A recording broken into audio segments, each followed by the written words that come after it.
6 တန်းရွယ်နဲ့ကျောင်းထုတ်ခံလိုက်ရတဲ့ချစ်ကန်ကန်ကောင်လေးတယောက်ဆိုပေမဲ့မြန်မာနိုင်ငံရဲ့လေးချံအဆိုတော်တူဖြစ်လာခဲ့တဲ့သူ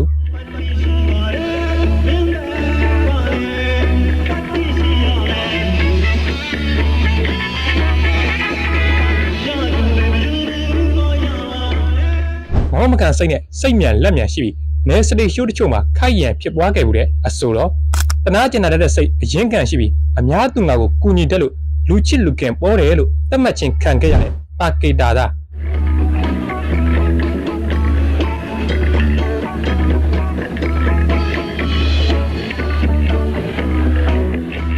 ပညာရေးလမ်းကြောင်းမကောင်းခဲ့ပေမဲ့ကိုဝန္ဒနာပါတဲ့အလုပ်ကိုရိုးရိုးမှုမှုနဲ့ဆွဲလန်းတကြီးလုပ်ခဲ့လို့အောင်မြင်မှုပန်းနိုင်ကိုစကူးနိုင်ခဲ့တဲ့အဆိုတော်လွှမ်းမိုး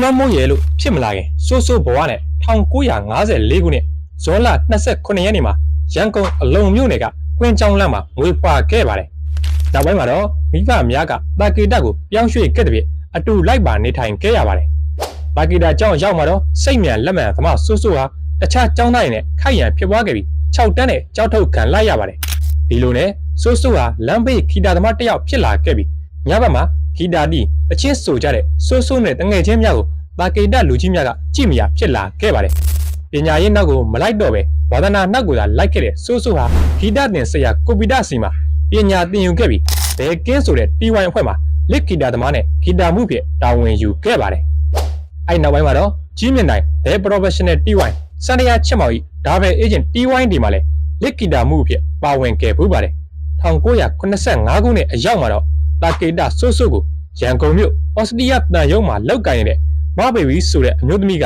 ငွေကျပ်3 သိန်းထုတ်ပေးတဲ့ပြည့်ရန်ကုန်သားလေးကျွန်တော်ပါတချင်းအဗန်ကိုထုတ်လုပ်ခဲ့ပြီးအတိုင်းကလုံးအတိုင်းတာတွေအောင်မြင်ခဲ့ပြီးအစိုးရလွှမ်းမိုးပြနာမည်ပိုကြည့်လာခဲ့ပါတယ်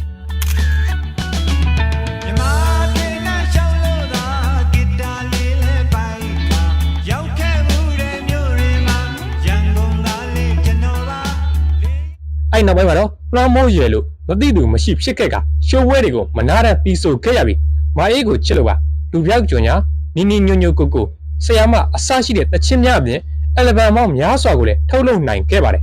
ဘုရားဘာသာကိုကိုးခဲ့တဲ့မိဘများရဲ့တောင်းဆိုမှုဖြင့်ဓမ္မတေးများစွာကိုလည်းပြီးဆိုခဲ့မှုပါသေးတယ်တတောင်းစဘူးပေါင်းတောင်းစုကြွေကရင်ညောစီစိန်ဥစ္စာများကျွယ်ဝတ်တုတဲ့စီလွှမ်းမိုးကသူဒီဆိုရန်တာမကတခြားဆိုတော်တွေအတွက်ပါတစ်ချက်များစွာကိုရေးဆက်ခဲ့ပါသေးတယ်ဆိုင်းဆိုင်မော့ဒီဆိုထားတဲ့တရွာသားနဲ့ပါဝါပါဆိုရင်လေလွှမ်းမိုးကိုယ်တိုင်ရေးဆက်တီကုံပေးထားတာပါလွှမ်းမိုးဒီဆိုခဲ့တဲ့တစ်ချက်အများစုဟာအပြင်လောကတဘာဝပေါ်မှာခံစားတီဆိုခဲ့တဲ့တစ်ချက်များပါ